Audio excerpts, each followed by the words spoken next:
Carta de Paulo aos Romanos, capítulo 1. Eu, Paulo, servo de Cristo Jesus, escrevo esta carta. Deus me chamou e me separou para ser seu apóstolo, a fim de que eu anuncie a boa notícia do Evangelho de Deus. Há muito tempo essa boa notícia foi prometida por Deus, por meio dos seus profetas, e escrita nas Escrituras Sagradas. Ela fala a respeito do Filho de Deus, o nosso Senhor Jesus Cristo, o qual, como ser humano, foi descendente do rei Davi. E, quanto à sua santidade divina, a sua ressurreição provou, com grande poder, que ele é o Filho de Deus. Por meio de Cristo, Deus me deu a honra de ser apóstolo no serviço de Cristo para levar pessoas de todas as nações a crerem em Cristo e a serem obedientes a Ele.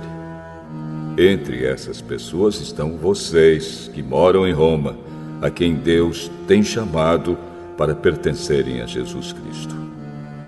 Por isso, eu escrevo a todos vocês que estão em Roma, todos vocês a quem Deus ama e a quem tem chamado para serem o seu próprio povo. Que a graça e a paz de Deus, o nosso Pai, e do Senhor Jesus Cristo estejam com vocês.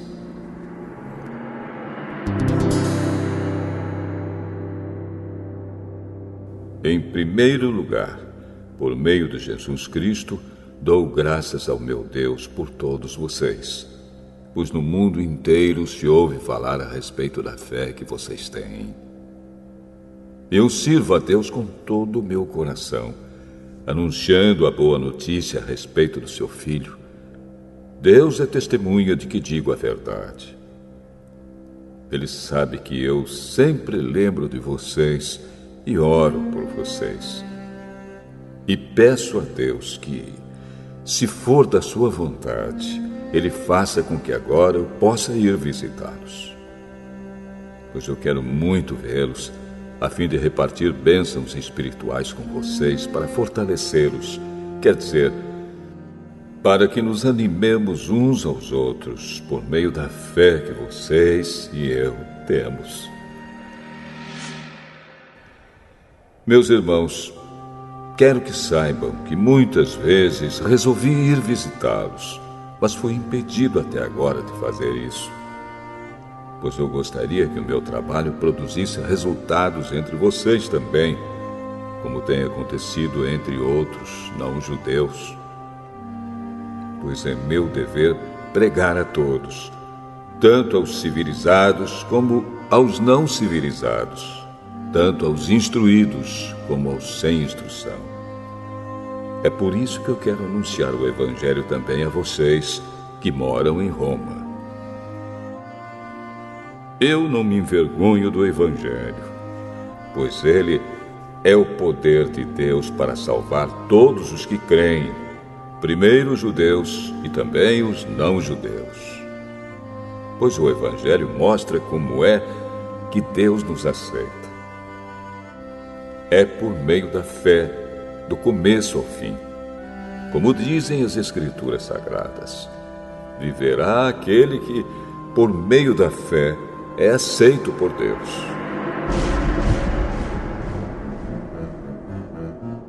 Do céu, Deus revela a sua ira contra todos os pecados e todas as maldades das pessoas que, por meio das suas más ações, não deixam que os outros conheçam a verdade a respeito de Deus. Deus castiga essas pessoas porque o que se pode conhecer a respeito de Deus está bem claro para elas, pois foi o próprio Deus que lhes mostrou isso. Desde que Deus criou o mundo, as suas qualidades invisíveis, isto é, o seu poder eterno e a sua natureza divina, têm sido vistas claramente.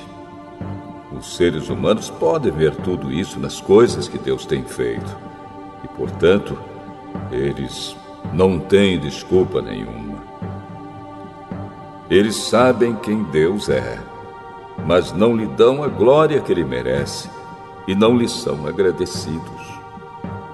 Pelo contrário, os seus pensamentos se tornaram tolos e a sua mente vazia está coberta de escuridão. Eles dizem que são sábios, mas são tolos. Em vez de adorarem ao Deus imortal, adoram ídolos que se parecem com seres humanos, ou com pássaros, ou com animais de 4 patas, ou com animais que se arrastam pelo chão. Por isso Deus entregou os seres humanos aos desejos do coração deles, para fazerem coisas sujas e para terem relações vergonhosas uns com os outros. Eles trocam a verdade sobre Deus pela mentira e adoram e servem as coisas que Deus criou, em vez de adorarem e servirem o próprio Criador, que deve ser louvado para sempre. Amém. Por causa das coisas que essas pessoas fazem, Deus as entregou a paixões vergonhosas. Pois até as mulheres trocam as relações naturais pelas que são contra a natureza. E também os homens deixam as relações naturais com as mulheres e se queimam de paixão uns pelos outros. Homens têm relações vergonhosas uns com os outros e por isso recebem em si mesmos o castigo que merecem por causa dos seus erros.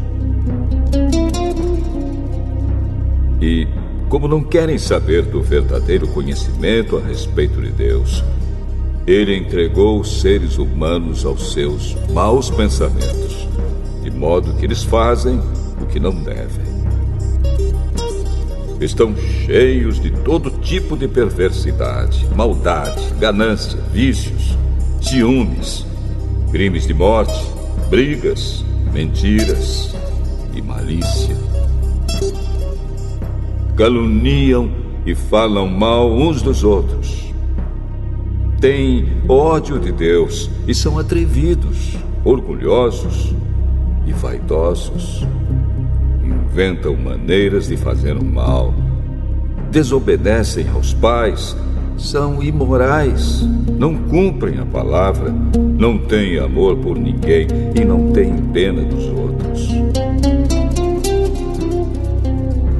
Eles sabem que o mandamento de Deus diz que aqueles que fazem essas coisas merecem a morte. Mas mesmo assim continuam a fazê-las e, pior ainda, aprovam os que fazem as mesmas coisas que eles fazem.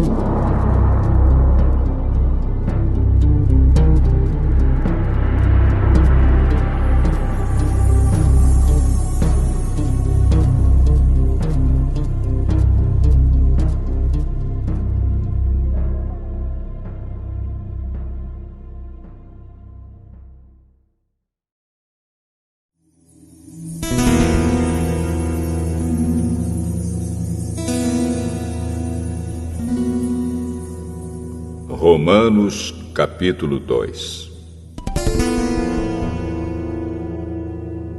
Meu amigo, não importa quem você seja, você não tem desculpa quando julga os outros.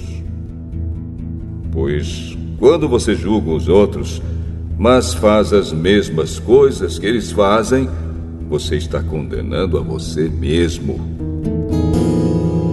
Nós sabemos que Deus é justo quando condena os que fazem essas coisas.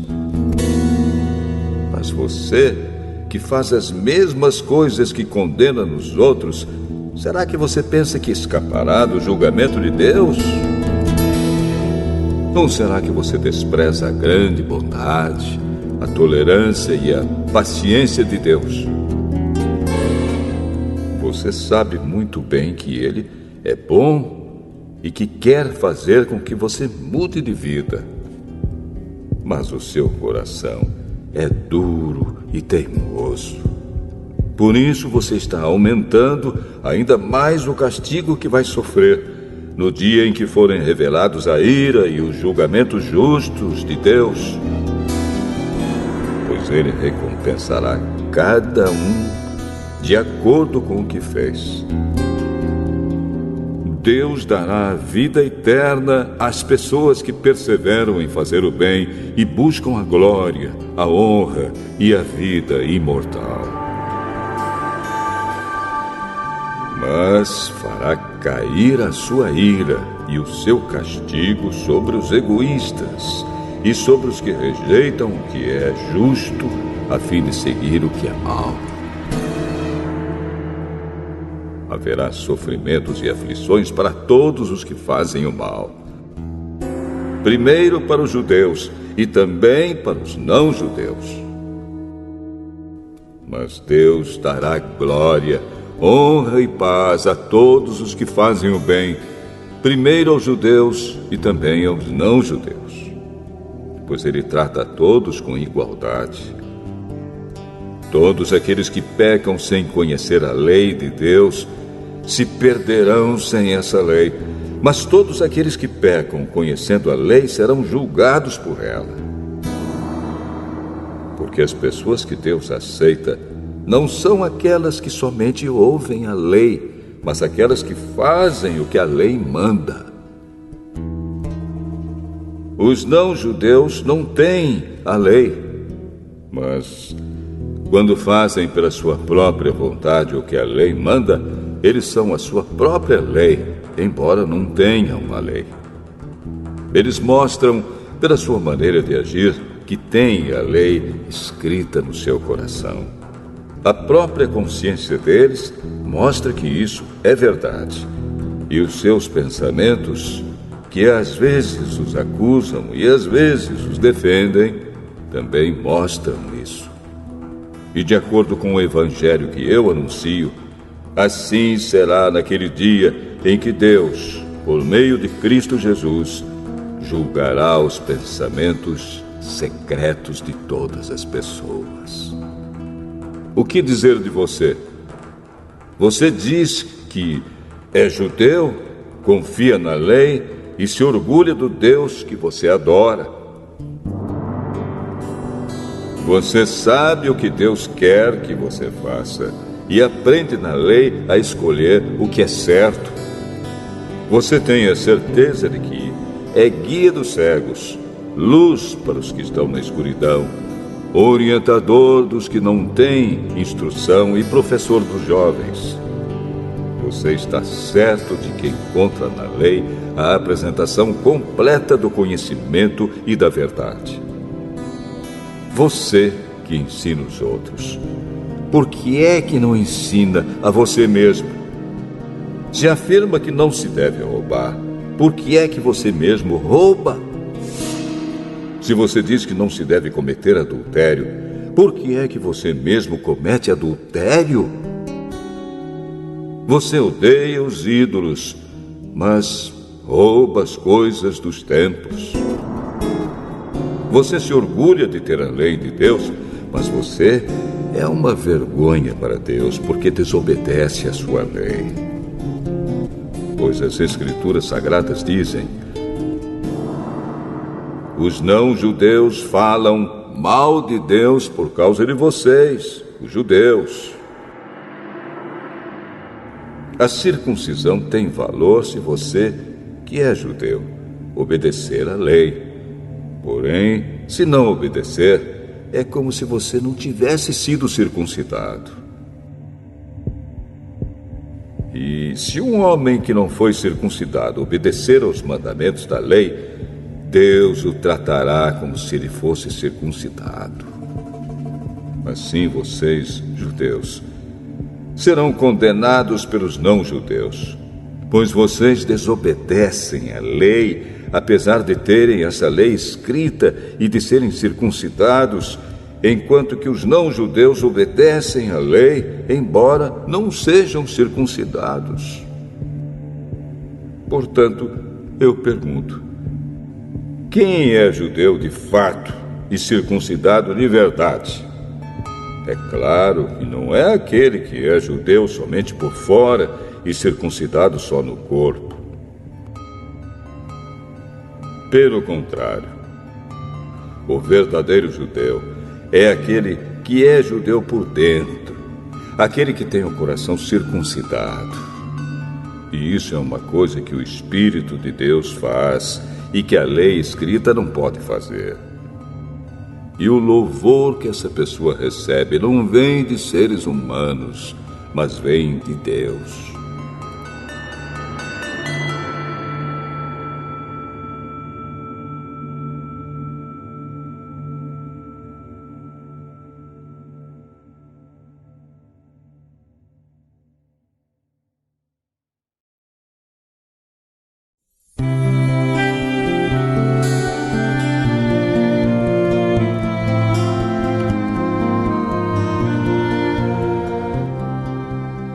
Romanos, capítulo 3. Então, qual é a vantagem de ser judeu? Será que ser circuncidado tem algum valor? Tem sim, e de muitas maneiras. E a primeira vantagem é que Deus entregou a sua mensagem aos cuidados dos judeus. Mas, se alguns não foram fiéis, será que por isso Deus vai ser infiel? De modo nenhum. Que Deus continue a ser verdadeiro, mesmo que todas as pessoas sejam mentirosas, como dizem as Escrituras Sagradas a respeito dele. Que fique provado que tu tens razão quando falas e que sejas vencedor quando fores julgado. Mas se as injustiças que cometemos servem para mostrar que Deus age com justiça, o que é que podemos dizer? Que Deus é injusto quando nos castiga? Eu falo aqui como as pessoas costumam falar. É claro que não. Se Deus não fosse justo, como poderia julgar o mundo? Mas digamos que a minha mentira faz com que a verdade de Deus fique mais clara, aumentando assim a glória dele. Nesse caso, por que é que devo ainda ser condenado como pecador? Então por que não dizer: façamos o mal para que desse mal venha o bem? Na verdade, alguns têm me caluniado, dizendo que eu afirmo isso. Porém, eles serão condenados como merecem. Então, será que nós, os judeus, estamos em melhor situação do que os não-judeus? De modo nenhum. Já mostrei que todos, judeus e não-judeus, estão debaixo do poder do pecado. Como dizem as Escrituras Sagradas, não há uma só pessoa que faça o que é certo. Não há ninguém que tenha juízo. Não há ninguém que adore a Deus. Todos se desviaram do caminho certo. Todos se perderam. Não há mais ninguém que faça o bem. Não há ninguém mesmo. Todos mentem e enganam sem parar. Da língua deles saem mentiras perversas e dos seus lábios saem palavras de morte, como se fossem veneno de cobra. A boca deles está cheia de terríveis maldições. Eles se apressam para matar. Por onde passam, deixam a destruição e a desgraça. Não conhecem o caminho da paz e não aprenderam a temer a Deus. Nós sabemos que tudo o que a lei diz é dito para os que vivem debaixo da lei. Isso a fim de que todos parem de se justificar e a fim de que todas as pessoas do mundo fiquem debaixo do julgamento de Deus. Pois ninguém é aceito por Deus por fazer o que a lei manda, porque a lei faz com que as pessoas saibam que são pecadoras. Mas agora, Deus já mostrou que o meio pelo qual ele aceita as pessoas não tem nada a ver com a lei. A lei de Moisés e os profetas dão testemunho do seguinte: Deus aceita as pessoas por meio da fé que elas têm em Jesus Cristo. É assim que ele trata todos os que creem, pois não existe nenhuma diferença entre as pessoas. Todos pecaram e estão afastados da presença gloriosa de Deus. Mas, pela sua graça e sem exigir nada, Deus aceita todos por meio de Cristo Jesus, que os salva.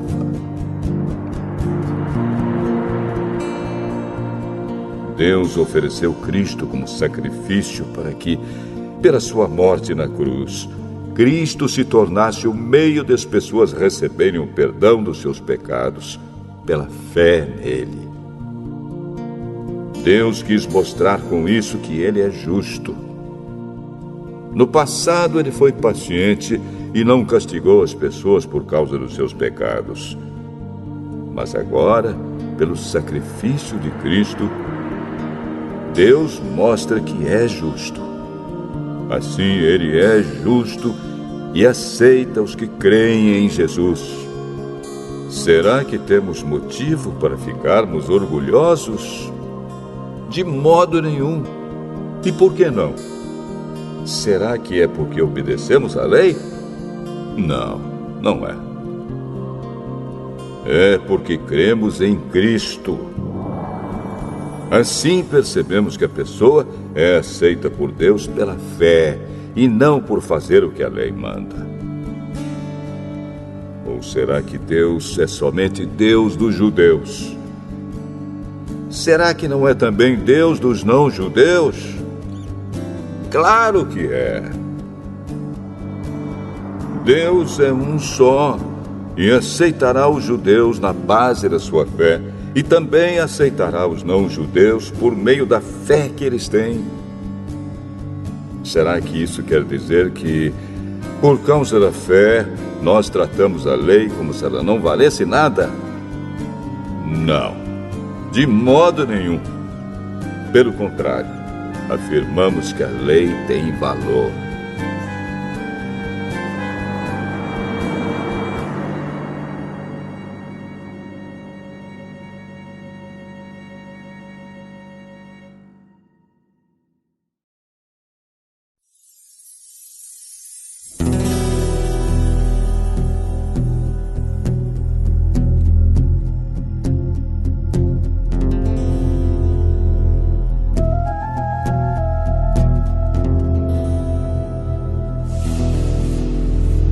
Romanos, capítulo 4.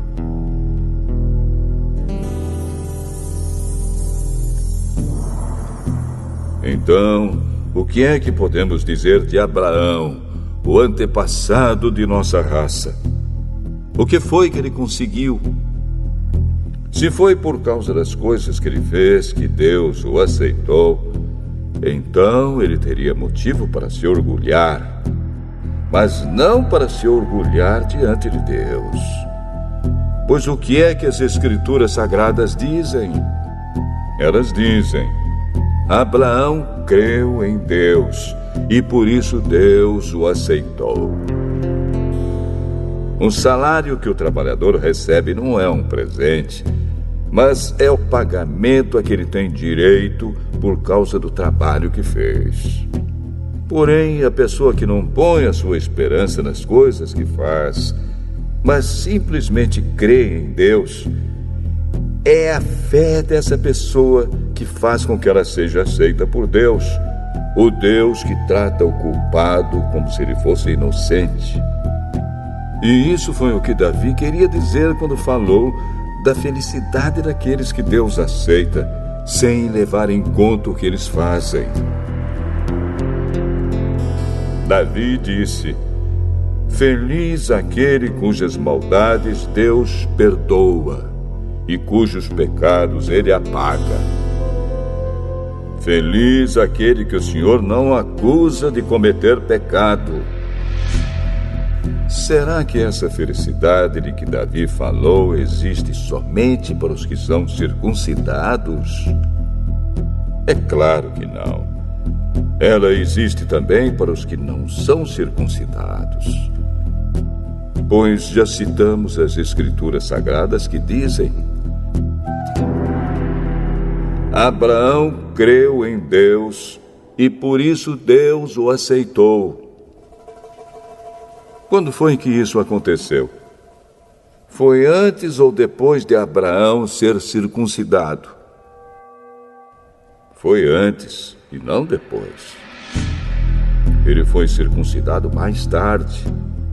E a sua circuncisão foi um sinal para provar que Deus aceitou Abraão porque ele tinha fé. E isso aconteceu quando ele ainda não havia sido circuncidado. Assim, Abraão é o pai espiritual de todos os que creem em Deus e são aceitos por ele, mesmo que não sejam circuncidados. Ele é também o pai dos que são circuncidados. Não apenas porque são circuncidados, mas porque vivem a mesma vida de fé que Abraão, o nosso pai, viveu antes de ter sido circuncidado. Deus prometeu a Abraão e aos seus descendentes que o mundo ia pertencer a eles. Essa promessa foi feita não porque Abraão tinha obedecido à lei, mas porque ele havia crido em Deus e havia sido aceito por ele. Pois, se aqueles que obedecem à lei vão receber o que Deus prometeu, então a fé é inútil e a promessa de Deus não tem valor. Pois a lei traz o castigo de Deus. Mas, onde não existe lei, também não existe desobediência à lei. Portanto, a promessa de Deus depende da fé, a fim de que a promessa seja garantida como presente de Deus a todos os descendentes de Abraão. Ela não é somente para os que obedecem à lei, mas também para os que creem em Deus, como Abraão creu, pois ele é o pai espiritual de todos nós. Como dizem as Escrituras Sagradas: Eu fiz de você o pai de muitas nações. Assim a promessa depende de Deus, em quem Abraão creu, o Deus que ressuscita os mortos e faz com que exista o que não existia. Abraão teve fé e esperança, mesmo quando não havia motivo para ter esperança, e por isso ele se tornou o pai de muitas nações. Como dizem as Escrituras, os seus descendentes serão muitos. Abraão tinha quase 100 anos. Mas, mesmo quando ele pensou a respeito do seu corpo, que já estava como morto, ou quando lembrou que Sara não podia ter filhos, a sua fé não enfraqueceu.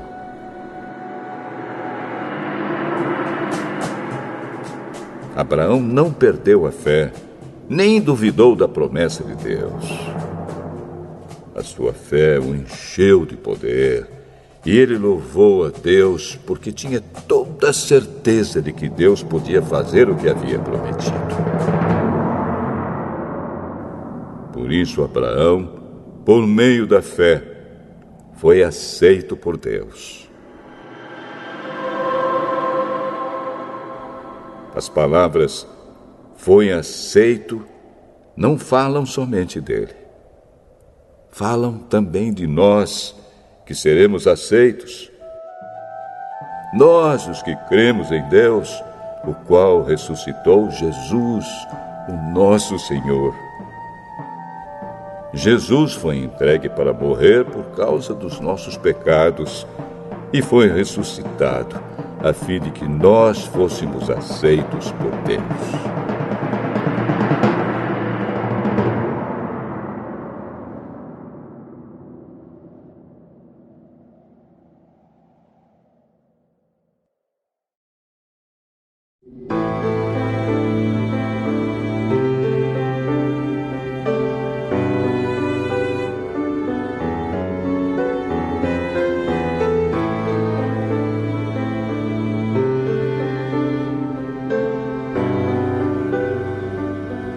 Romanos, capítulo 5.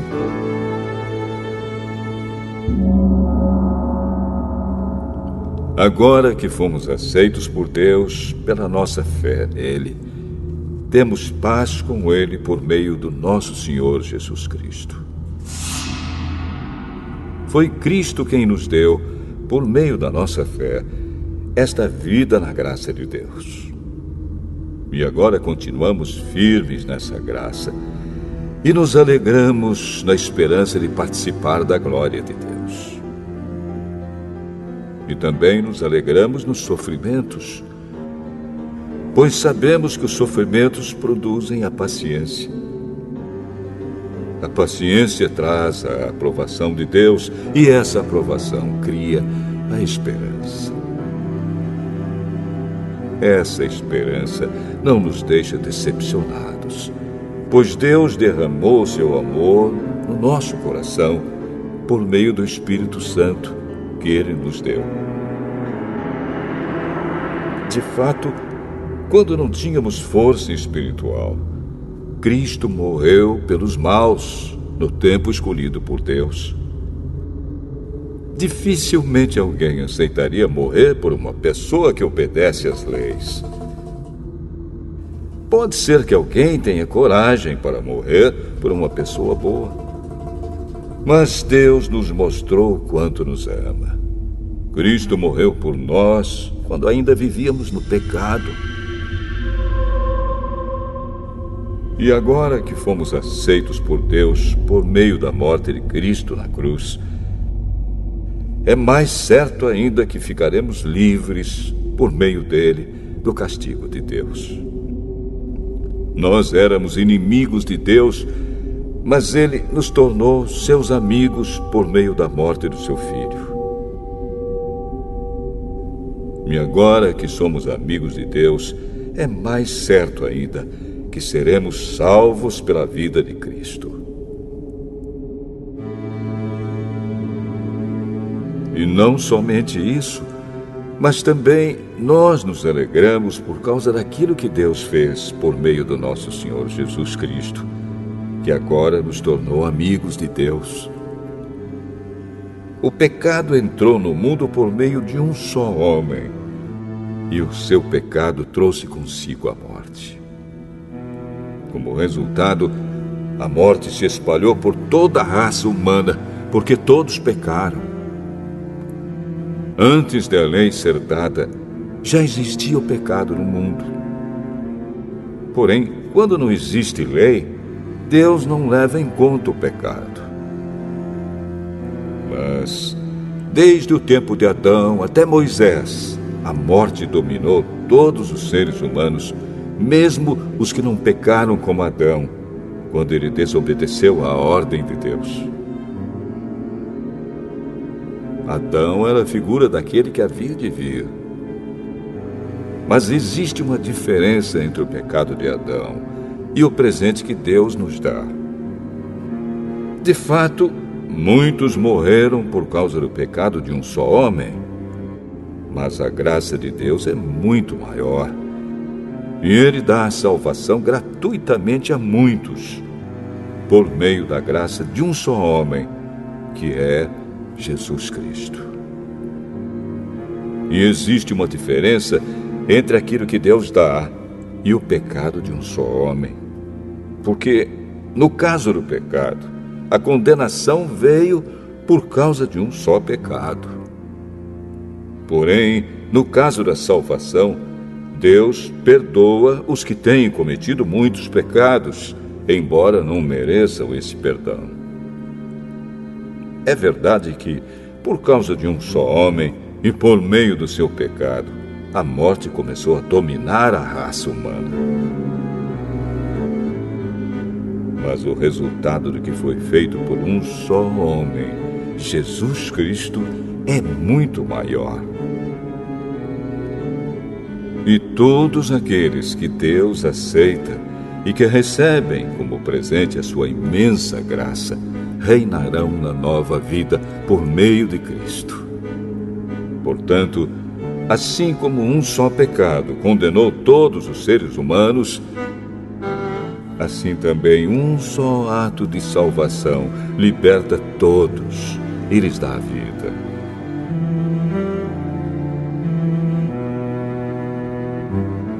E assim como muitos seres humanos se tornaram pecadores por causa da desobediência de um só homem, assim também muitos serão aceitos por Deus por causa da obediência de um só homem.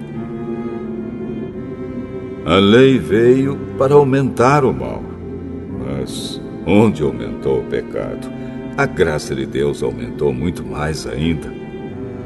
E isso aconteceu a fim de que, assim como o pecado dominou e trouxe a morte, assim também a graça de Deus, que o leva a aceitar as pessoas, dominasse e trouxesse a vida eterna. Essa vida é nossa por meio do nosso Senhor Jesus Cristo.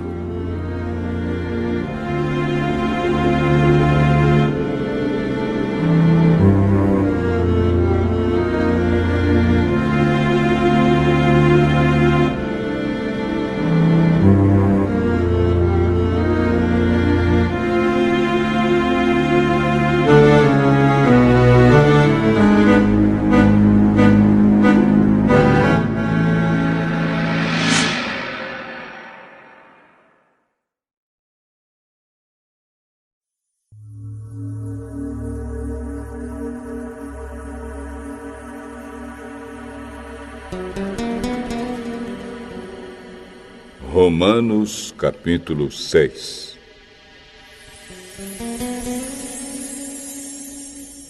Portanto, o que vamos dizer? Será que devemos continuar vivendo no pecado para que a graça de Deus aumente ainda mais? É claro que não. Nós já morremos para o pecado. Então, como podemos continuar vivendo nele? Com certeza vocês sabem que, quando fomos batizados para ficarmos unidos com Cristo Jesus, fomos batizados para ficarmos unidos também com a sua morte. Assim, quando fomos batizados, fomos sepultados com ele por termos morrido junto com ele. E isso para que, assim como Cristo foi ressuscitado pelo poder glorioso do Pai, assim também nós vivamos uma vida nova. Pois, se fomos unidos com Ele por uma morte igual à dele, assim também seremos unidos com Ele por uma ressurreição igual à dele. Pois sabemos que a nossa velha natureza pecadora já foi morta com Cristo na cruz, a fim de que o nosso eu, pecador, fosse morto, e assim não sejamos mais escravos do pecado. Pois quem morre fica livre do poder do pecado. Se já morremos com Cristo, cremos que também viveremos com Ele. Sabemos que Cristo foi ressuscitado e nunca mais morrerá, pois a morte não tem mais poder sobre ele. A sua morte foi uma morte para o pecado e valeu de uma vez por todas. E a vida que ele vive agora é uma vida para Deus. Assim também vocês devem se considerar mortos para o pecado, mas, por estarem unidos com Cristo Jesus, devem se considerar vivos para Deus. Portanto, não deixem que o pecado domine o corpo mortal de vocês e faça com que vocês obedeçam aos desejos pecaminosos da natureza humana. E também não entreguem nenhuma parte do corpo de vocês ao pecado, para que ele a use a fim de fazer o que é mal. Pelo contrário, como pessoas que foram trazidas da morte para a vida, entreguem-se completamente a Deus, para que ele use vocês a fim de fazerem o que é direito.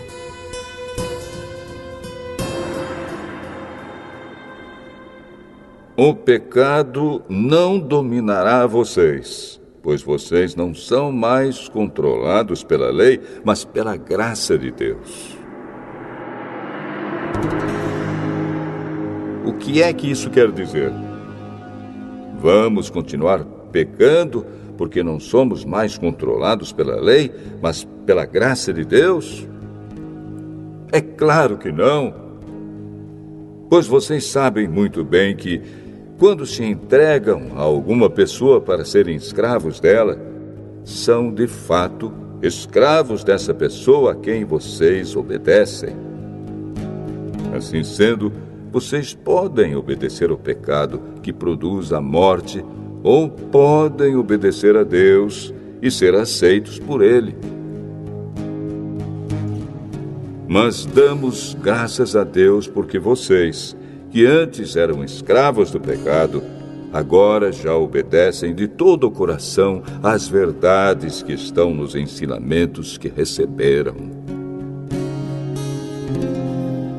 Vocês foram libertados do pecado e se tornaram escravos de Deus para fazer o que é direito.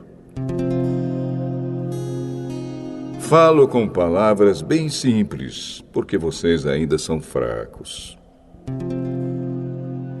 No passado, vocês se entregaram inteiramente como escravos da imoralidade e da maldade para servir o mal. Entreguem-se agora inteiramente como escravos daquilo que é direito, para viver uma vida dedicada a Deus. Quando eram escravos do pecado, vocês não faziam o que é direito.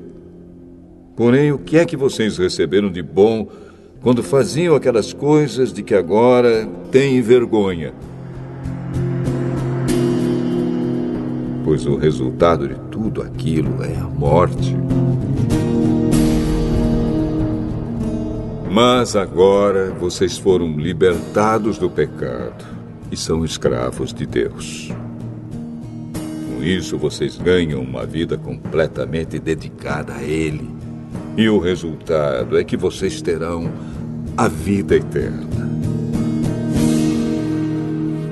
Pois o salário do pecado é a morte, mas o presente gratuito de Deus é a vida eterna, que temos em união com Cristo Jesus, o nosso Senhor.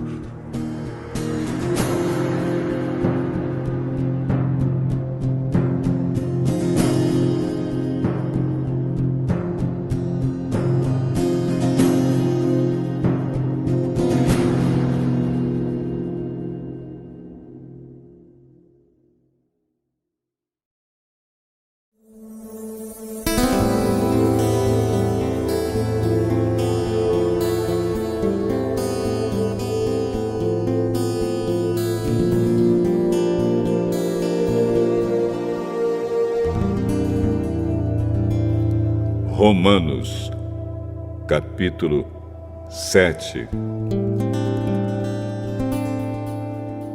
Meus irmãos, vocês todos podem compreender muito bem o que vou dizer. Vocês conhecem as leis e sabem que elas só têm poder sobre uma pessoa enquanto essa pessoa está viva. Por exemplo, a mulher casada está ligada pela lei ao marido enquanto ele estiver vivo. Mas, se ele morrer, ela estará livre da lei que a liga ao marido. De modo que, se ela viver com outro homem enquanto o marido estiver vivo, ela será chamada de adúltera. Mas, se o marido morrer, ela estará legalmente livre e não cometerá adultério se casar com outro homem. O mesmo acontece com vocês, meus irmãos. Do ponto de vista da lei, vocês também já morreram, pois são parte do corpo de Cristo. E agora pertencem a Ele, que foi ressuscitado para que nós possamos viver uma vida útil no serviço de Deus. Pois, quando vivíamos de acordo com a nossa natureza humana, os maus desejos despertados pela lei agiam em todo o nosso ser e nos levavam para a morte. Porém, agora estamos livres da lei porque já morremos para aquilo que nos mantinha prisioneiros. Por isso somos livres para servir a Deus, não da maneira antiga, obedecendo à lei escrita, mas da maneira nova, obedecendo ao Espírito de Deus. O que vamos dizer então? Que a própria lei é pecado? É claro que não. Mas foi a lei que me fez saber o que é pecado. Pois eu não saberia o que é a cobiça se a lei não tivesse dito: não cobice.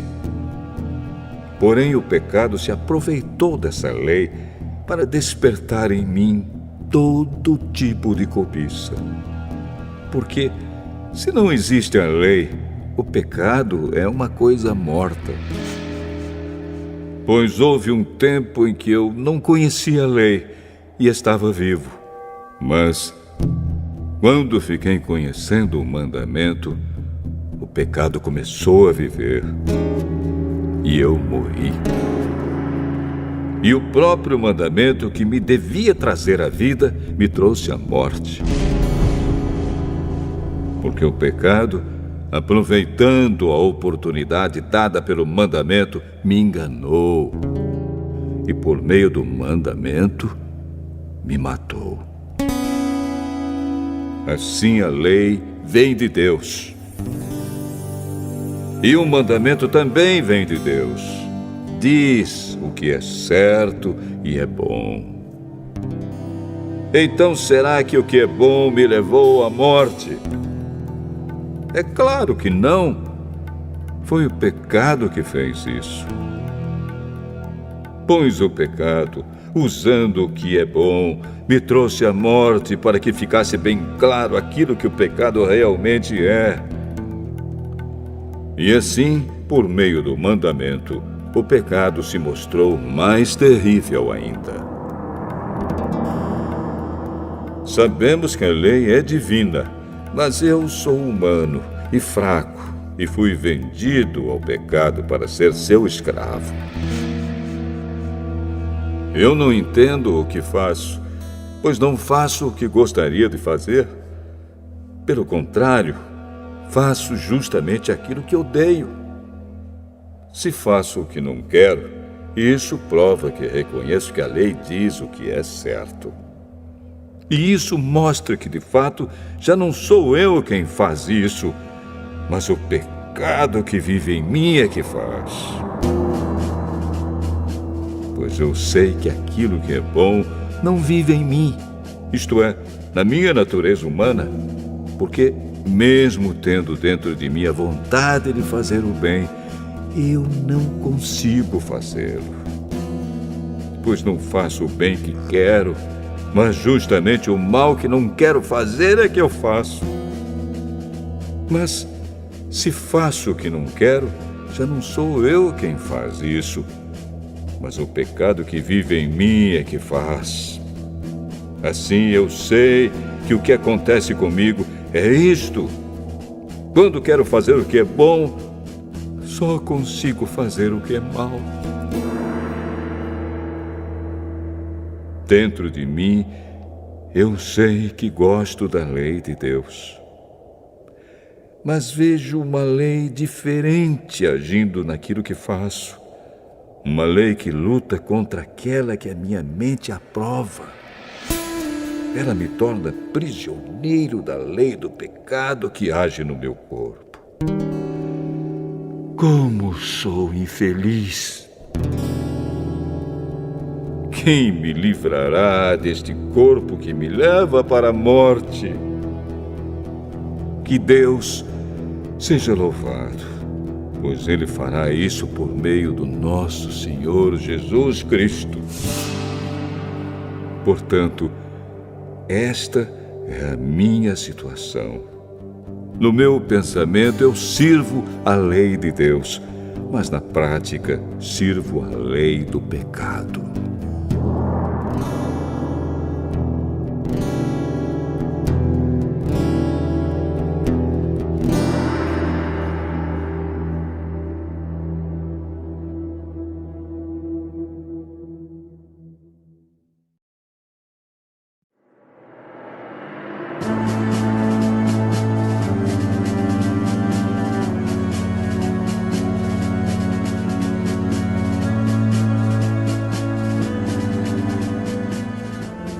Romanos, capítulo 8.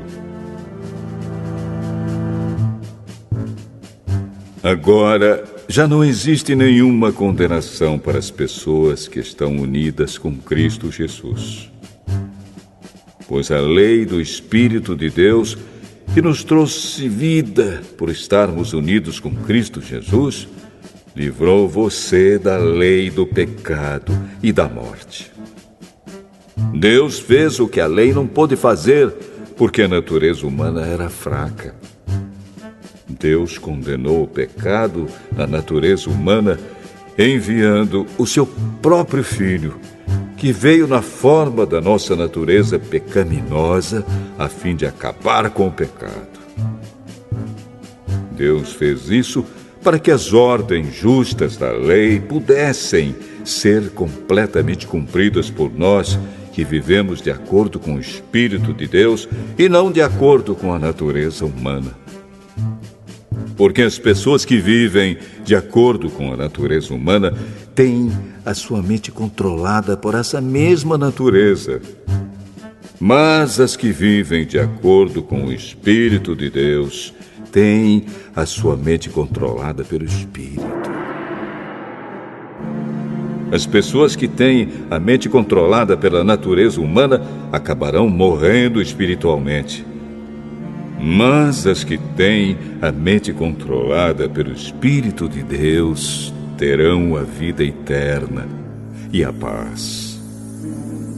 Por isso, as pessoas que têm a mente controlada pela natureza humana se tornam inimigas de Deus, pois não obedecem à lei de Deus e, de fato, não podem obedecer a ela. As pessoas que vivem de acordo com a sua natureza humana não podem agradar a Deus.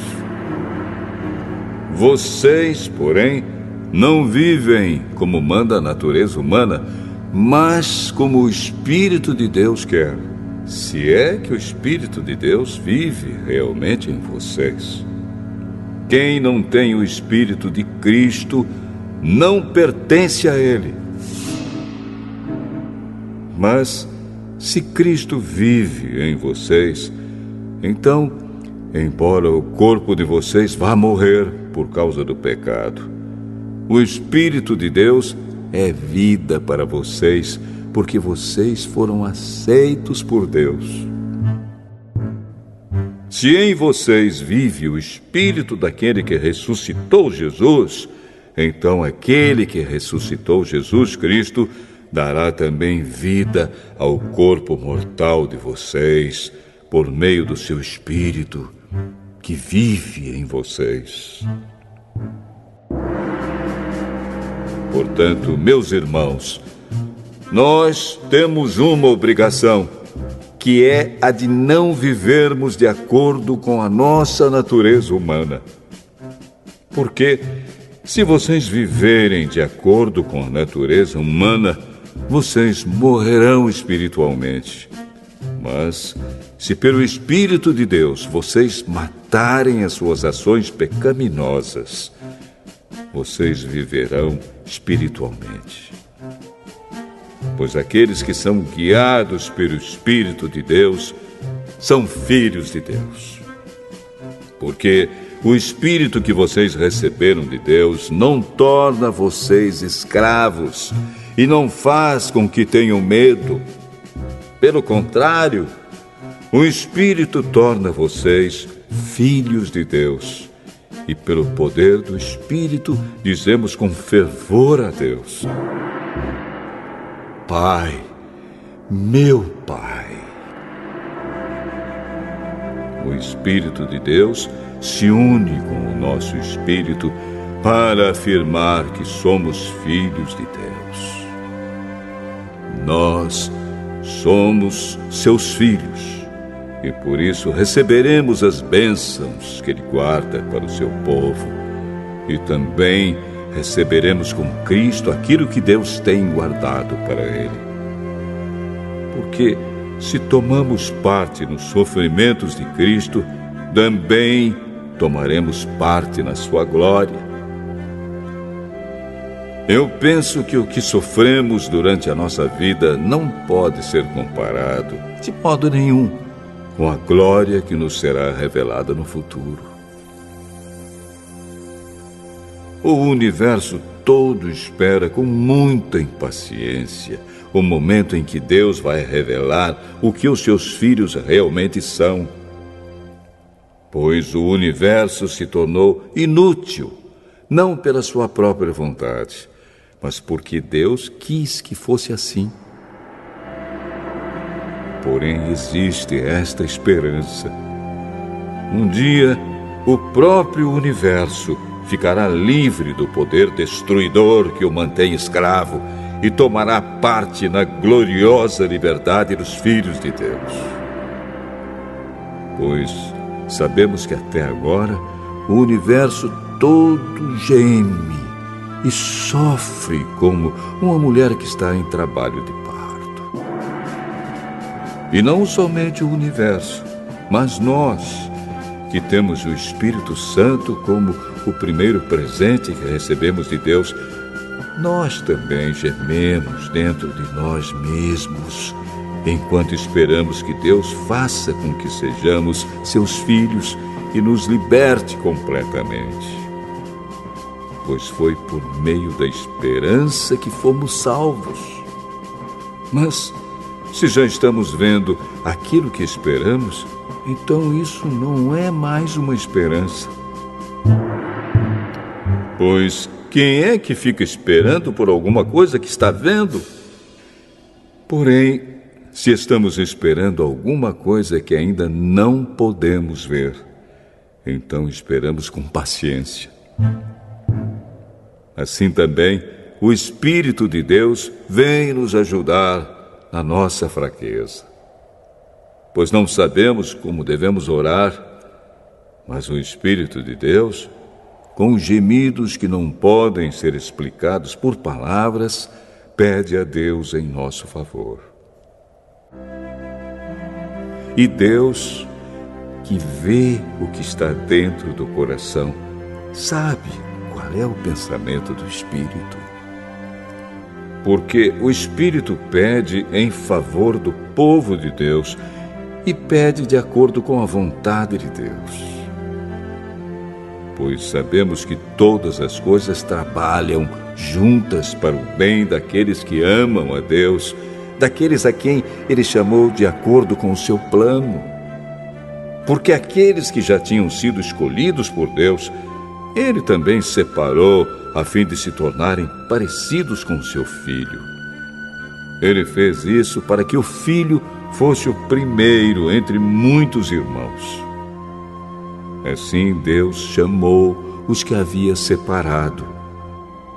Não somente os chamou, mas também os aceitou.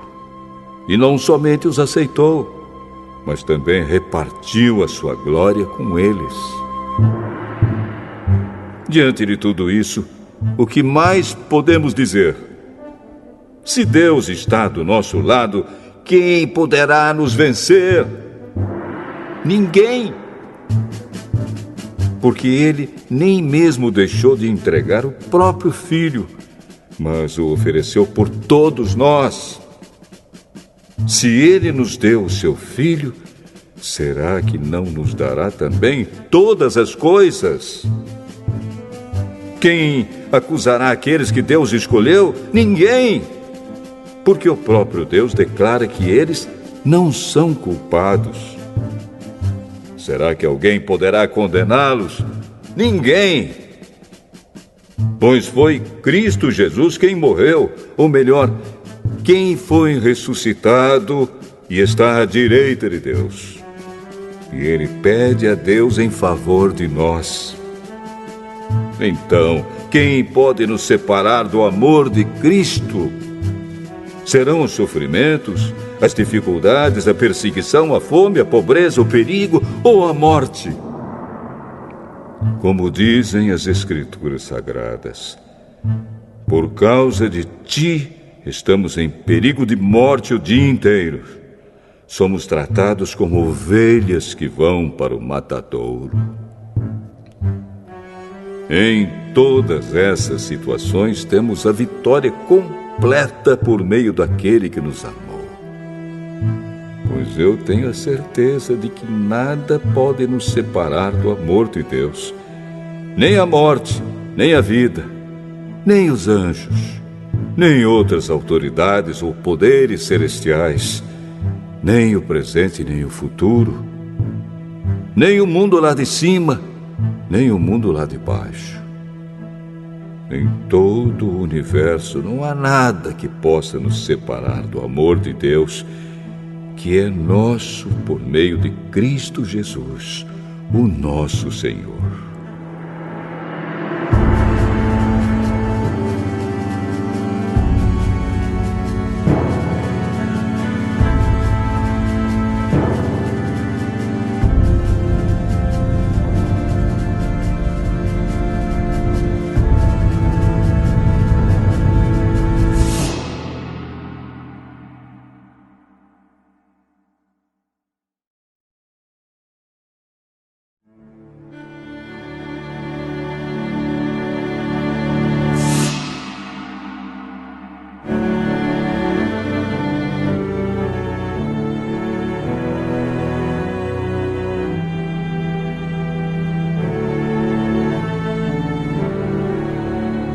Romanos, capítulo 9. O que eu digo é verdade. Sou de Cristo e não minto. Pois a minha consciência, que é controlada pelo Espírito Santo, também me afirma que não estou mentindo. Sinto uma grande tristeza e uma dor sem fim no coração por causa do meu povo, que é a minha raça e meu sangue. Para o bem desse povo, eu mesmo poderia desejar receber a maldição de Deus e ficar separado de Cristo. Eles são um povo escolhido por Deus. Ele os tornou seus filhos e repartiu a sua glória com eles. Deus fez suas alianças com eles e lhes deu a lei, a verdadeira maneira de adorar e as promessas. Eles são descendentes dos patriarcas, e como ser humano, Cristo pertence à raça deles. Que Cristo, que é o Deus que governa todos, seja louvado para sempre. Amém. Eu não estou dizendo que a promessa de Deus tenha falhado. De fato, nem todos os israelitas fazem parte do povo de Deus. Nem todos os descendentes de Abraão são filhos de Deus. Pois Deus disse a Abraão: por meio de Isaque é que você terá os descendentes que eu lhe prometi. Isso quer dizer que os que são considerados como os verdadeiros descendentes de Abraão são aqueles que nasceram como resultado da promessa de Deus, e não os que nasceram de modo natural. Pois, quando fez a promessa, Deus disse a Abraão o seguinte: no tempo certo eu voltarei, e Sara, sua mulher, terá um filho. E mais ainda, os dois filhos de Rebeca tinham o mesmo pai, o nosso antepassado Isaque. Mas, para que a escolha de um deles fosse completamente de acordo com o plano de Deus, o próprio Deus disse a Rebeca: o mais velho será dominado pelo mais moço. Disse isso antes de eles nascerem e antes de fazerem qualquer coisa, boa ou má. Assim ficou confirmado que é de acordo com o seu plano que Deus escolhe aqueles que Ele quer chamar, sem levar em conta o que eles tenham feito. Como dizem as Escrituras Sagradas: eu escolhi Jacó, mas rejeitei Esaú. O que vamos dizer então? Que Deus é injusto? De modo nenhum. Pois Ele disse a Moisés: terei misericórdia de quem eu quiser, terei pena de quem eu desejar. Portanto, Tudo isso depende não só do que as pessoas querem ou fazem, mas somente da misericórdia de Deus.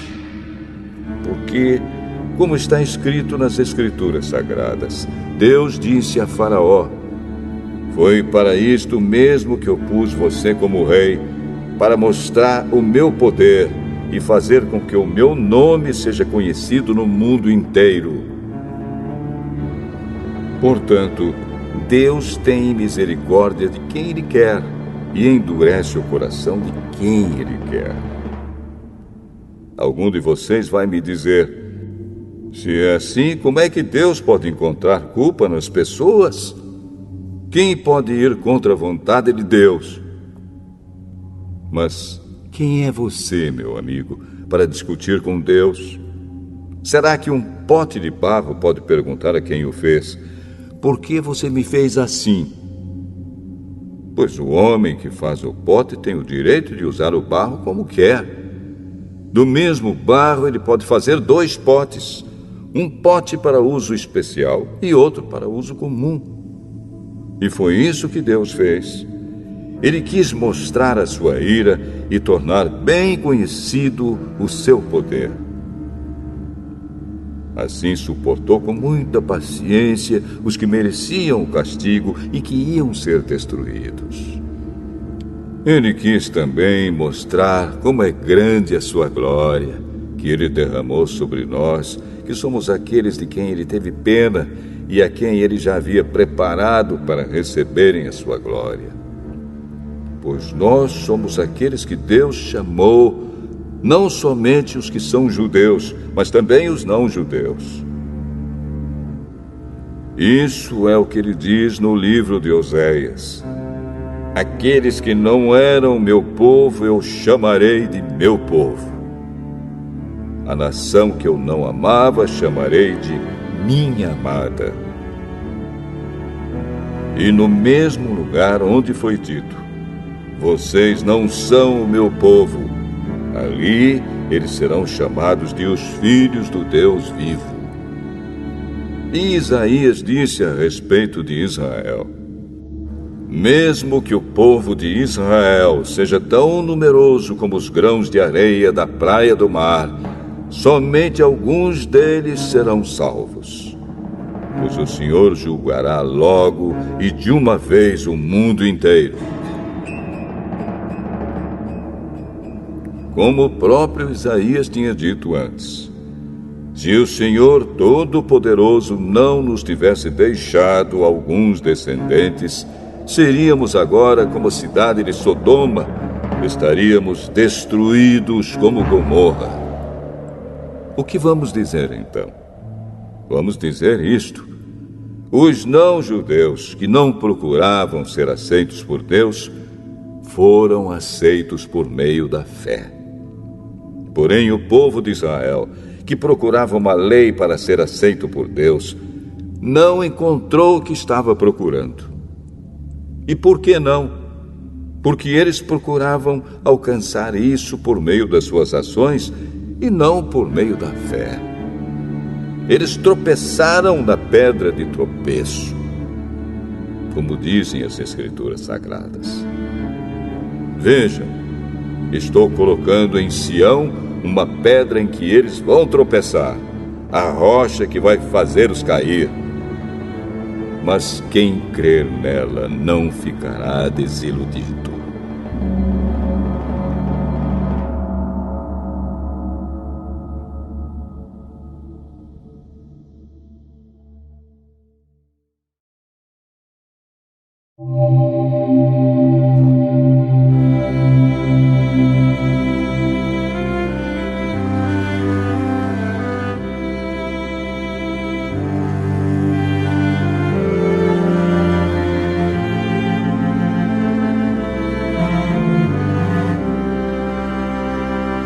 Romanos, capítulo 10. Meus irmãos, desejo de todo o coração que o meu próprio povo seja salvo. E peço a Deus em favor deles, porque eu sou testemunha de que eles são muito dedicados a Deus. Mas a dedicação deles não está baseada no verdadeiro conhecimento, pois eles não conhecem a maneira como Deus aceita as pessoas e assim têm procurado conseguir isso da sua própria maneira. Eles rejeitaram o modo de Deus aceitar as pessoas, porque com Cristo a lei chegou ao fim, e assim os que creem é que são aceitos por Deus. Pois o que Moisés escreveu a respeito de as pessoas serem aceitas por Deus pela obediência à lei foi isto: viverá aquele que fizer o que a lei manda. Porém, quanto a ser aceito por Deus por meio da fé, Moisés diz o seguinte: não fique pensando assim: quem vai subir até o céu? Isto é, para trazer Cristo do céu. Nem pergunte: quem descerá ao mundo lá de baixo? Isto é, para fazer com que Cristo suba do mundo dos mortos. O que Moisés diz é isto: a mensagem de Deus está perto de você, nos seus lábios e no seu coração. Isto é, a mensagem de fé que anunciamos. Se você disser com a sua boca: Jesus é Senhor, e no seu coração crer que Deus ressuscitou Jesus, você será salvo, porque nós cremos com o coração e somos aceitos por Deus. Falamos com a boca e assim somos salvos. Porque as Escrituras Sagradas dizem: quem crer nele não ficará desiludido. Isso vale para todos, pois não existe nenhuma diferença entre judeus e não-judeus. Deus é o mesmo Senhor de todos e abençoa generosamente todos os que pedem a sua ajuda. Como dizem as Escrituras Sagradas, todos os que pedirem a ajuda do Senhor serão salvos. Mas como é que as pessoas irão pedir se não crerem nele? E como poderão crer se não ouvirem a mensagem? E como poderão ouvir se a mensagem não for anunciada? E como é que a mensagem será anunciada se não forem enviados mensageiros? As Escrituras Sagradas dizem: como é bonito ver os mensageiros trazendo boas notícias. Mas nem todos aceitam a boa notícia do Evangelho. Foi Isaías quem disse: Senhor, quem creu na nossa mensagem? Portanto, a fé vem por ouvir a mensagem. E a mensagem vem por meio da pregação a respeito de Cristo. Mas eu pergunto: será que eles não ouviram a mensagem? É claro que ouviram, como dizem as Escrituras. A voz deles se espalhou pelo mundo inteiro. As suas palavras alcançaram a terra toda. Eu pergunto ainda: será que o povo de Israel não soube disso? Moisés foi o primeiro a dar uma resposta. Ele disse: eu farei com que vocês fiquem com ciúmes de um povo que não é uma nação. Farei com que fiquem com raiva de uma nação de gente sem juízo. E Isaías foi mais corajoso ao anunciar o que Deus disse: eu fui achado por aqueles que não me procuravam e apareci aos que não perguntavam por mim. Mas a respeito de Israel, Deus disse: o dia inteiro eu abri os braços, pronto para receber um povo desobediente e rebelde.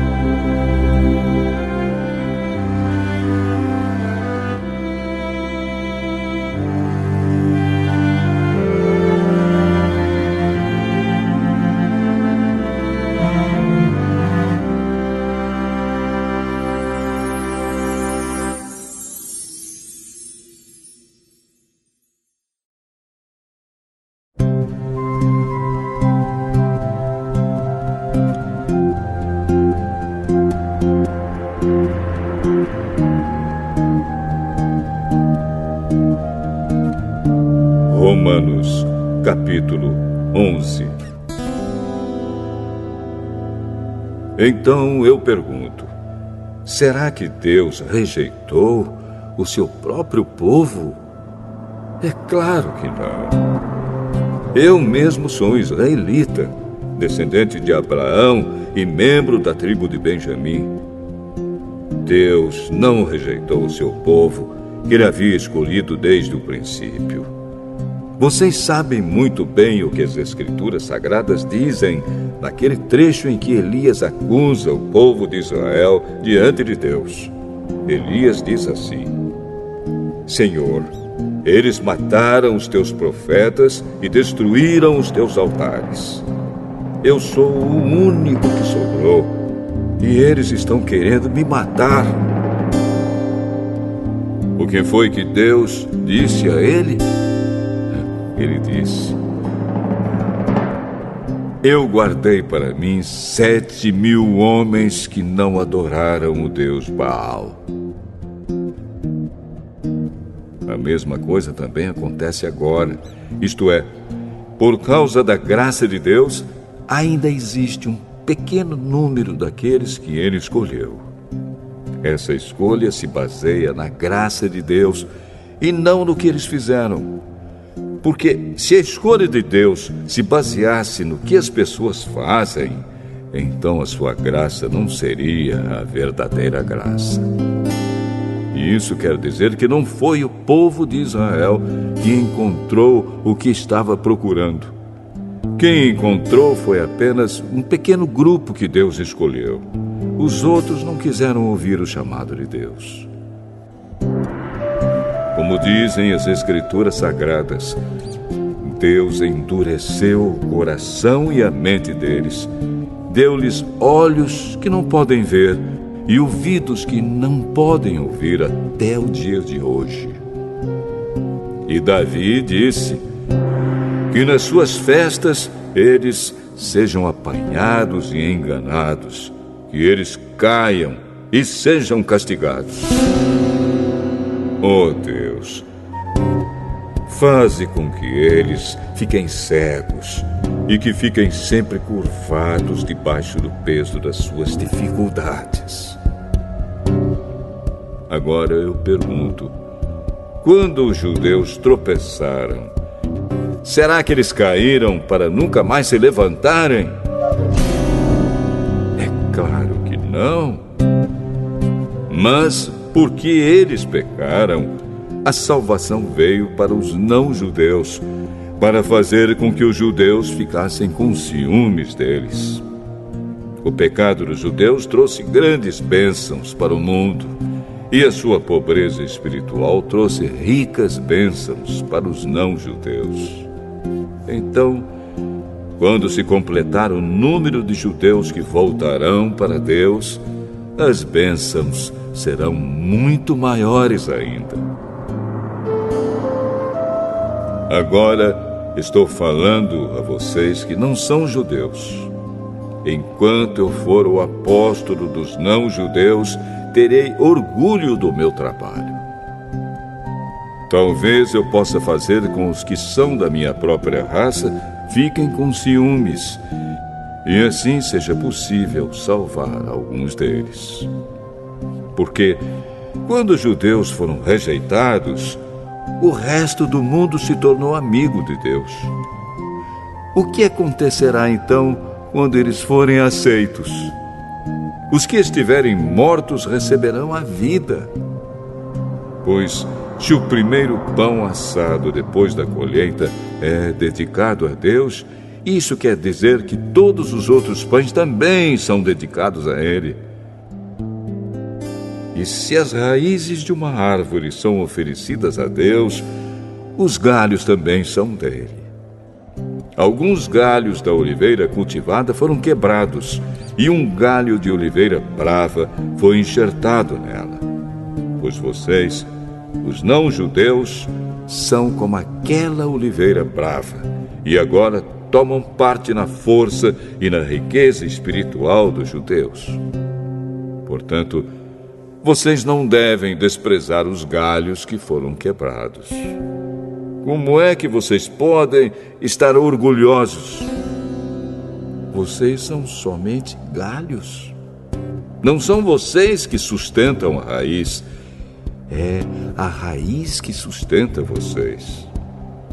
Porém, vocês dirão: sim, mas os galhos foram quebrados a fim de darem lugar para nós. Isso é verdade. Mas lembrem que eles foram quebrados porque não creram. No entanto, vocês continuam na oliveira porque creem. E não tenham orgulho disso. Pelo contrário, tenham medo. Se Deus não deixou de castigar os judeus, que são como galhos naturais, vocês acham que Ele vai deixar de castigar vocês? Vejam como Deus é bom e também é duro. Ele é duro para os que caíram e bom para vocês, se continuarem sempre confiando na bondade dele. Senão, vocês também serão cortados. E se os judeus abandonarem a sua descrença, serão enxertados na oliveira cultivada, pois Deus pode enxertá-los de novo. Vocês, os não-judeus, são como aquele galho de oliveira brava que foi cortado e enxertado contra a natureza na oliveira cultivada. Os judeus são como essa oliveira cultivada. Portanto, para Deus será muito mais fácil enxertar de novo na própria árvore deles esses galhos quebrados. Meus irmãos, quero que vocês conheçam uma verdade secreta para que não pensem que são muito sábios. A verdade é esta: a teimosia do povo de Israel não durará para sempre, mas somente até que o número completo de não-judeus venha para Deus. É assim que todo o povo de Israel será salvo. Como dizem as Escrituras Sagradas, o Redentor virá de Sião e tirará toda a maldade dos descendentes de Jacó. Eu, o Senhor, farei esta aliança com eles quando tirar os seus pecados. Os judeus rejeitaram o Evangelho e por isso são inimigos de Deus, para o bem de vocês, os não-judeus. Mas, pela escolha de Deus, eles são amigos dele, por causa dos patriarcas. Porque Deus não muda de ideia a respeito de quem ele escolhe e abençoa. Mas, no passado, vocês que não são judeus, desobedeceram a Deus. Porém, agora, vocês receberam a misericórdia de Deus por causa da desobediência dos judeus. Assim, por causa da misericórdia que vocês receberam, os judeus agora desobedecem a Deus, para que eles também possam receber agora a misericórdia dele. Pois Deus fez com que todos se tornassem prisioneiros da desobediência, a fim de mostrar misericórdia a todos. Como são grandes as riquezas de Deus! Como são profundos o seu conhecimento e a sua sabedoria! Quem pode explicar as suas decisões? Quem pode entender os seus planos? Como dizem as Escrituras Sagradas, quem pode conhecer a mente do Senhor? Quem é capaz de lhe dar conselhos? Quem já deu alguma coisa a Deus para receber dele algum pagamento? Pois todas as coisas foram criadas por ele, e tudo existe por meio dele e para ele. Glória a Deus para sempre. Amém.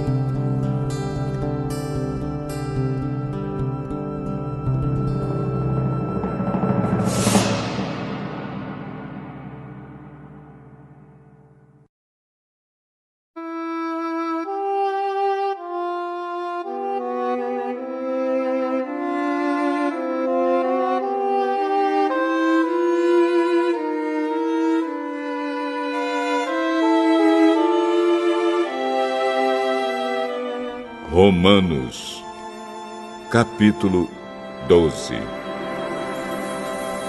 Portanto, meus irmãos, por causa da grande misericórdia divina, peço que vocês se ofereçam completamente a Deus como um sacrifício vivo, dedicado ao seu serviço e agradável a Ele. Esta é a verdadeira adoração que vocês devem oferecer a Deus. Não vivam como vivem as pessoas deste mundo, mas deixem que Deus os transforme por meio de uma completa mudança da mente de vocês. Assim vocês conhecerão a vontade de Deus, isto é, aquilo que é bom, perfeito e agradável a Ele.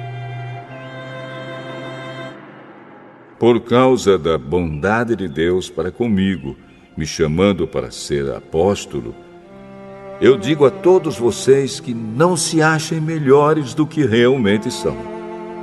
Pelo contrário, pensem com humildade a respeito de vocês mesmos, e cada um julgue a si mesmo conforme a fé que Deus lhe deu. Porque, assim como em um só corpo temos muitas partes, e todas elas têm funções diferentes, assim também nós, embora sejamos muitos, somos um só corpo por estarmos unidos com Cristo. E todos estamos unidos uns com os outros como partes diferentes de um só corpo. Portanto, usemos os nossos diferentes dons de acordo com a graça que Deus nos deu. Se o dom que recebemos é o de anunciar a mensagem de Deus, façamos isso de acordo com a fé que temos. Se é o dom de servir, então devemos servir. Se é o de ensinar, então ensinemos. Se é o dom de animar os outros, então animemos. Quem reparte com os outros o que tem, que faça isso com generosidade. Quem tem autoridade, que use a sua autoridade com todo cuidado. Quem ajuda os outros, que ajude com alegria. Que o amor de vocês não seja fingido. Odeiem o mal e sigam o que é bom. Amem uns aos outros com o amor de irmãos em Cristo e se esforcem para tratar uns aos outros com respeito. Trabalhem com entusiasmo e não sejam preguiçosos. Sirvam o Senhor com o coração cheio de fervor. Que a esperança que vocês têm os mantenha alegres. Aguentem com paciência os sofrimentos e orem sempre. Repartam com os irmãos necessitados o que vocês têm e recebam os estrangeiros nas suas casas. Peçam que Deus abençoe os que perseguem vocês. Sim, peçam que Ele abençoe e não que amaldiçoe. Alegrem-se com os que se alegram e chorem com os que choram. Tenham por todos o mesmo cuidado. Não sejam orgulhosos, mas aceitem serviços humildes. Que nenhum de vocês fique pensando que é sábio. Não paguem a ninguém o mal com o mal. Procurem agir de tal maneira que vocês recebam a aprovação dos outros. No que depender de vocês, façam todo o possível para viver em paz com todas as pessoas. Meus queridos irmãos, nunca se vinguem de ninguém. Pelo contrário, deixem que seja Deus quem dê o castigo. Pois as Escrituras Sagradas dizem: eu me vingarei, eu acertarei contas com eles, diz o Senhor. Mas façam como dizem as Escrituras. Se o seu inimigo estiver com fome, dê comida a ele. Se estiver com sede, dê água. Porque assim você o fará queimar de remorso e vergonha. Não deixem que o mal vença vocês, mas vençam o mal com o bem.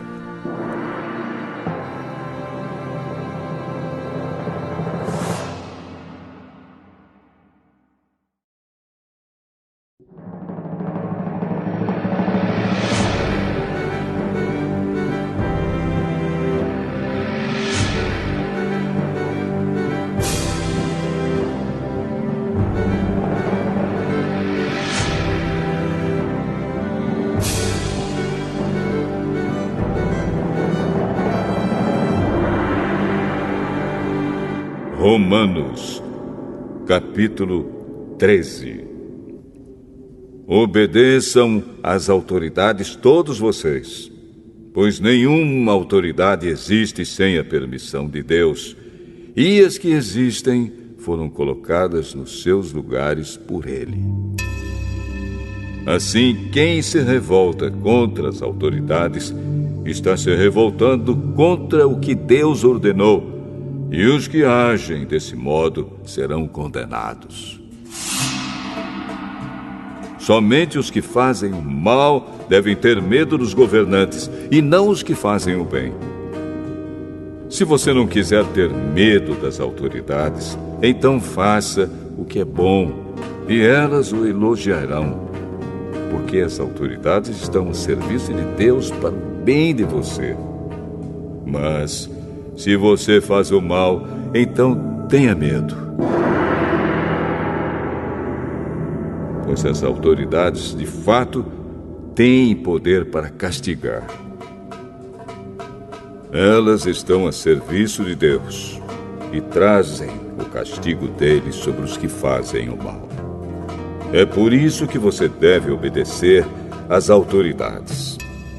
Não somente por causa do castigo de Deus, mas também porque a sua consciência manda que você faça isso. É por isso também que vocês pagam impostos, pois quando as autoridades cumprem os seus deveres, elas estão a serviço de Deus. Portanto, paguem ao governo o que é devido. Paguem todos os seus impostos e respeitem e honrem todas as autoridades. Não fiquem devendo nada a ninguém.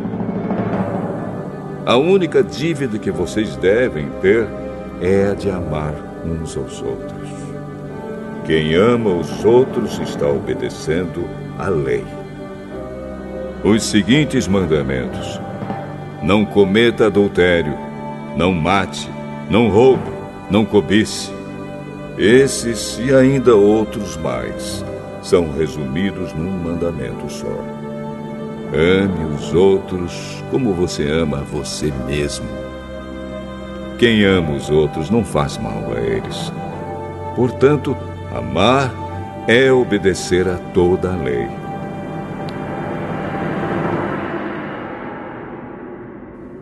Vocês precisam fazer todas essas coisas porque sabem em que tempo nós estamos vivendo. Chegou a hora de vocês acordarem, pois o momento de sermos salvos está mais perto agora do que quando começamos a crer. A noite está terminando e o dia vem chegando. Por isso, paremos de fazer o que pertence à escuridão e peguemos as armas espirituais para lutar na luz. Vivamos decentemente, como pessoas que vivem na luz do dia. Nada de farras ou bebedeiras, nem imoralidade ou indecência, nem brigas ou ciúmes. Mas tenham as qualidades que o Senhor Jesus Cristo tem e não procurem satisfazer os maus desejos da natureza humana de vocês.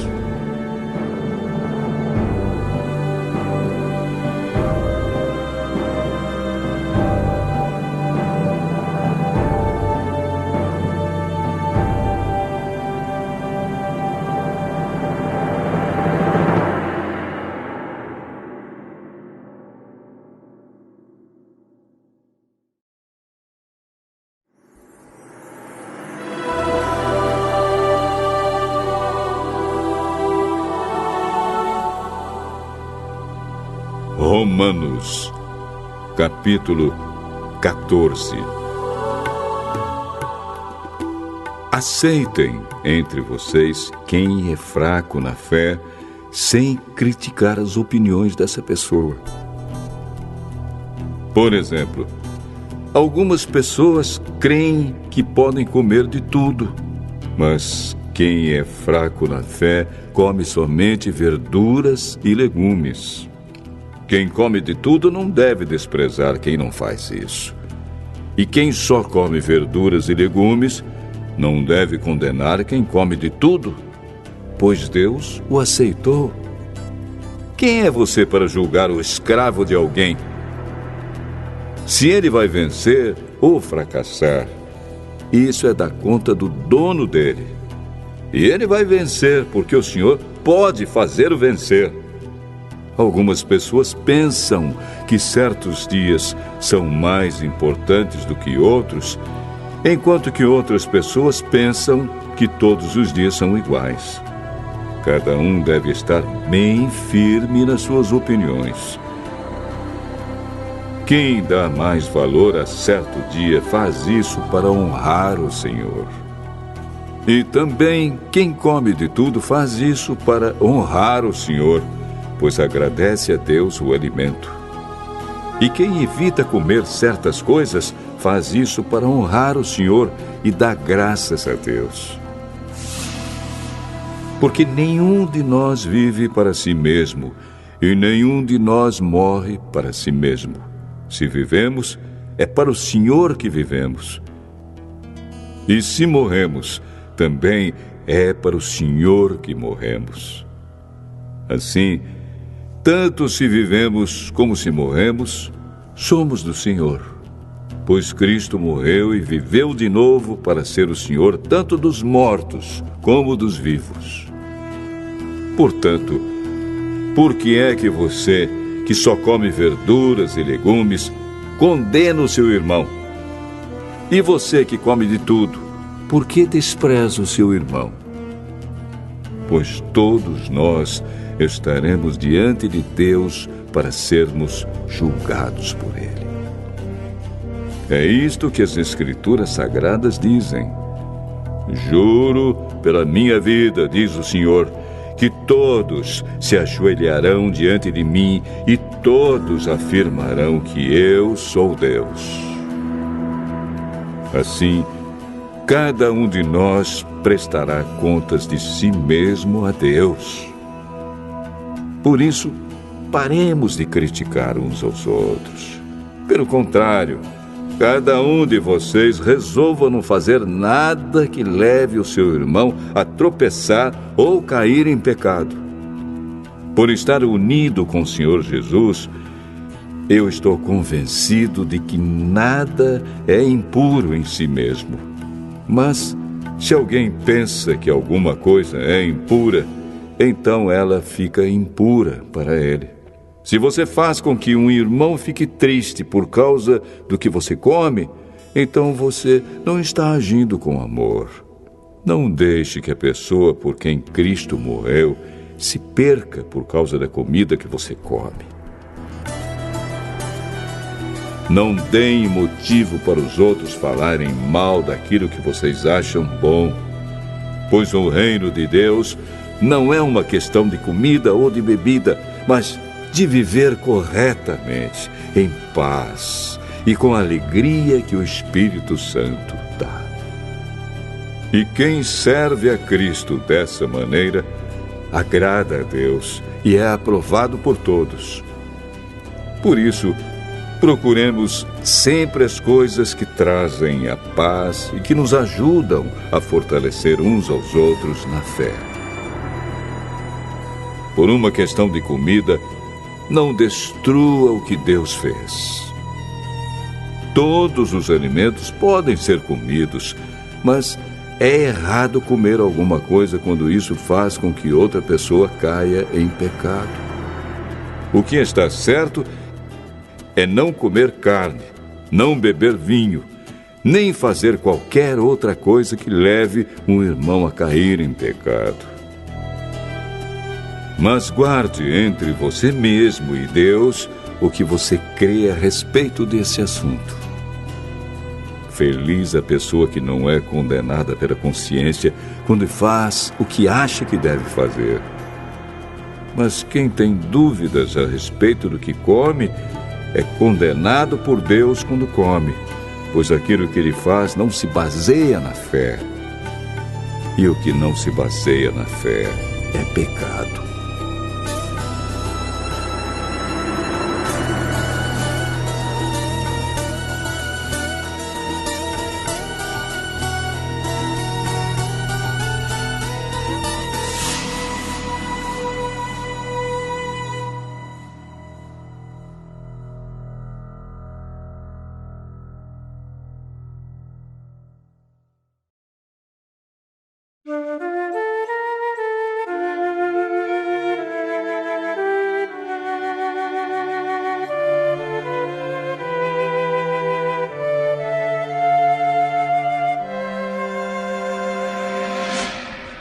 Romanos, capítulo 15.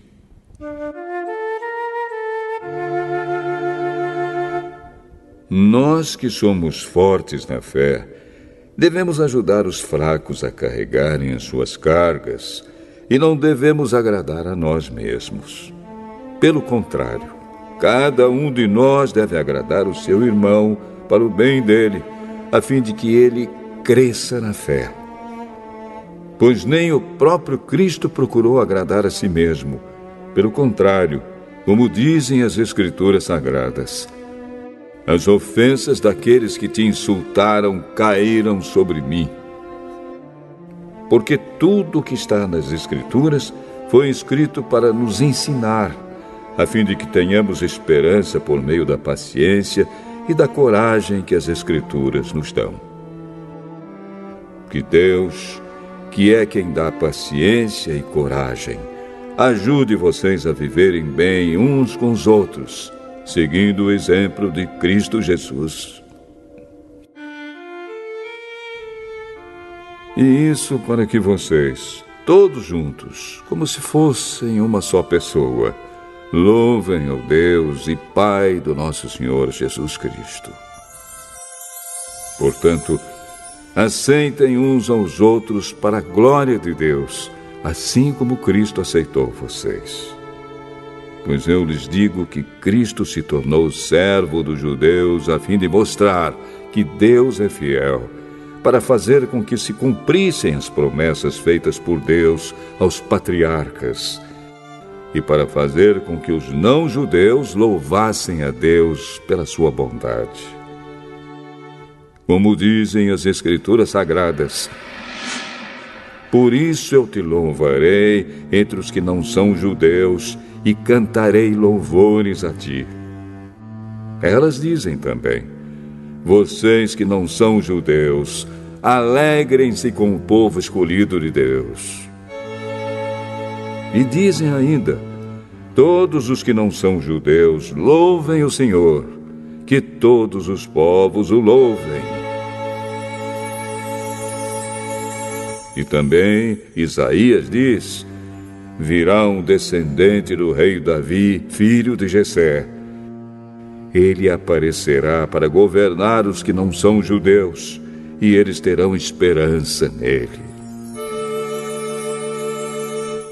Que Deus, que nos dá essa esperança, encha vocês de alegria e de paz, por meio da fé que vocês têm nele, a fim de que a esperança de vocês aumente pelo poder do Espírito Santo. Meus irmãos, estou certo de que vocês estão cheios de bondade, sabem tudo o que é preciso saber e são capazes de dar conselhos uns aos outros.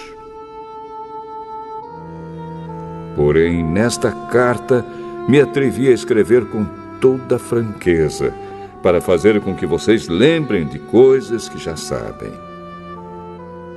Eu escrevi assim por causa do privilégio que Deus me deu de ser servo de Cristo Jesus para trabalhar em favor dos que não são judeus.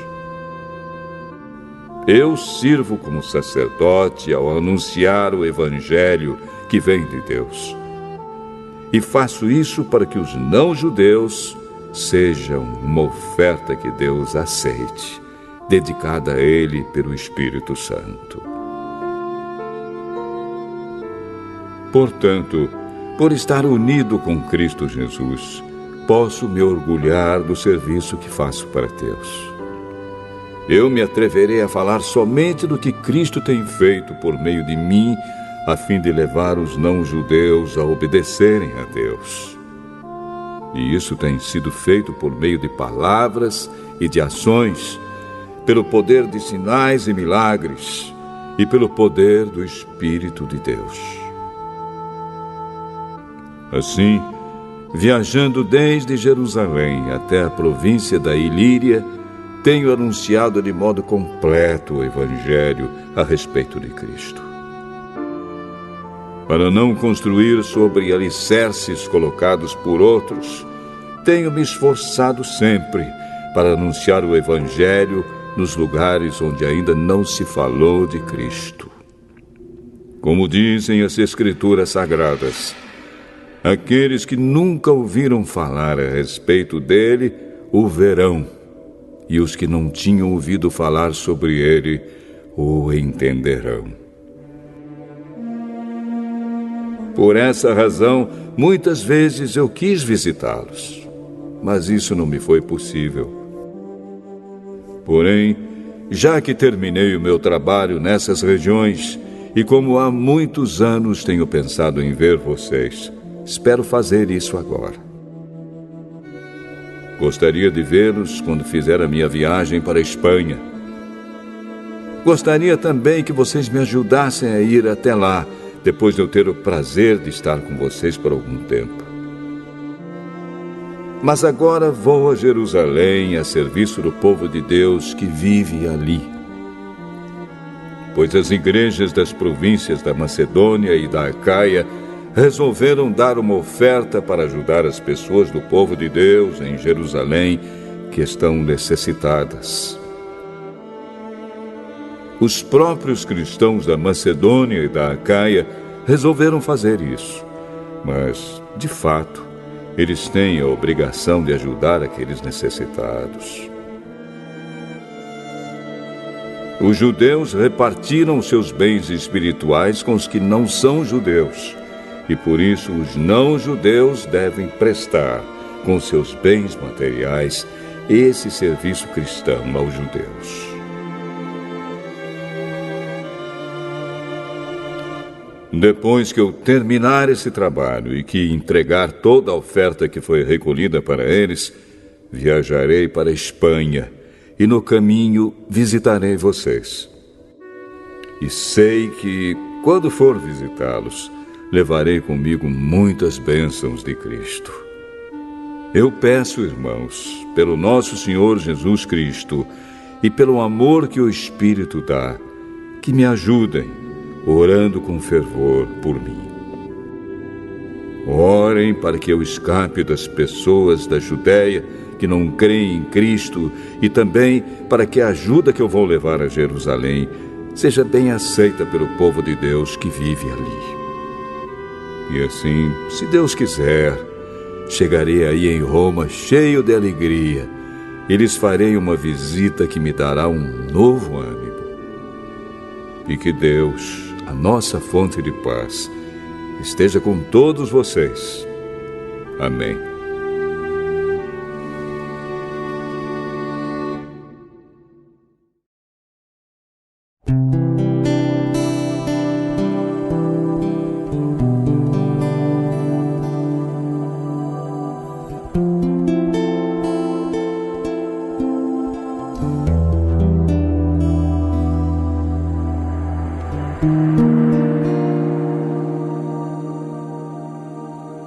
Romanos capítulo 16.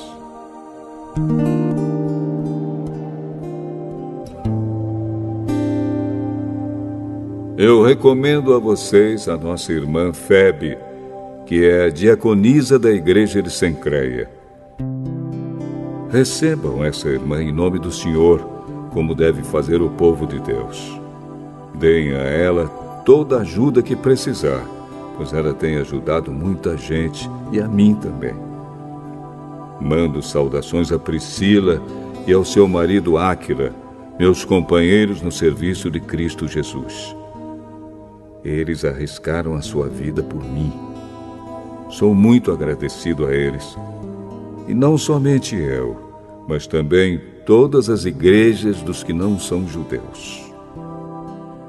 Saudações também à igreja que se reúne na casa deles. Saudações ao meu querido amigo Epêneto, que foi o primeiro a crer em Cristo na província da Ásia. Saudações a Maria, que tem trabalhado muito por vocês.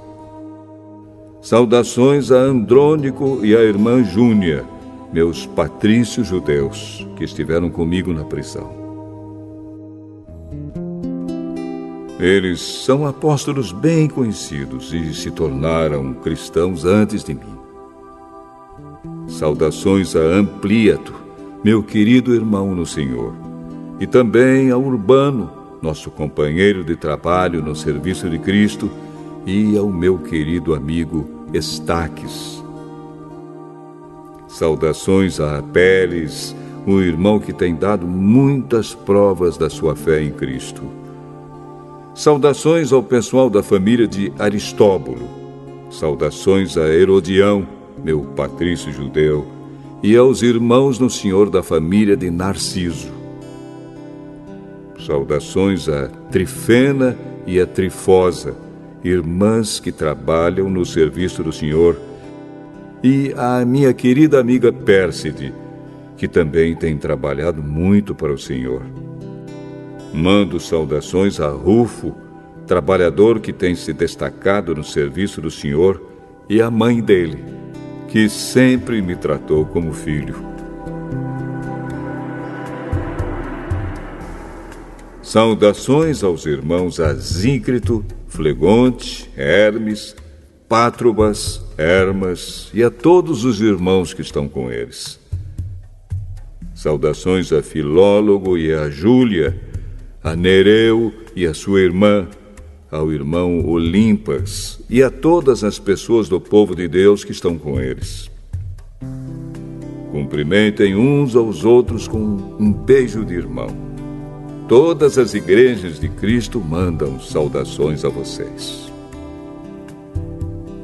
Meus irmãos, peço que tomem cuidado com as pessoas que provocam divisões, que atrapalham os outros na fé e que vão contra o ensinamento que vocês receberam. Afastem-se dessas pessoas, porque os que fazem essas coisas não estão servindo a Cristo, o nosso Senhor, mas a si mesmos. Por meio de conversa macia e com bajulação, eles enganam o coração das pessoas simples. Todos sabem como vocês têm sido fiéis ao Evangelho e por isso eu me alegro por causa de vocês. Quero que sejam sábios a respeito do que é bom e não tenham nada a ver com o que é mal. E Deus, a nossa fonte de paz, logo esmagará Satanás debaixo dos pés de vocês. Que a graça do nosso Senhor Jesus esteja com vocês. Timóteo, meu companheiro de trabalho, manda saudações a vocês.